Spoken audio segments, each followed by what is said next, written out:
1/8 of the whole population were colored slaves, not distributed generally over the Union, but localized in the southern part of it. These slaves constituted a peculiar and powerful interest. All knew that this interest was somehow the cause of the war. To strengthen, perpetuate, and extend this interest was the object for which the insurgents would rend the Union even by war, while the government claimed no right to do more than to restrict the territorial enlargement of it. Neither party expected for the war the magnitude or the duration which it has already attained. Neither anticipated that the cause of the conflict might cease with or even before the conflict itself should cease. Each looked for an easier triumph, and a result less fundamental and astounding.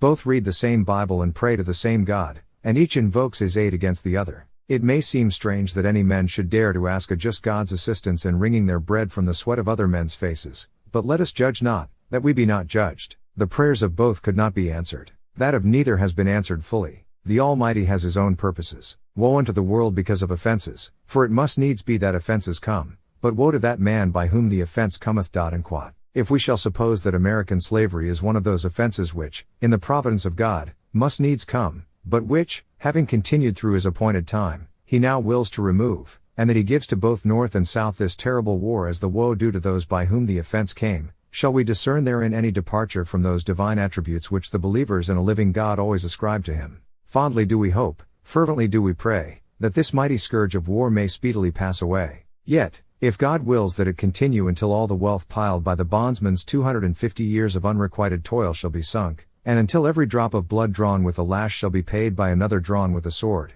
as was said 3,000 years ago, so still it must be said the judgments of the Lord are true and righteous altogether.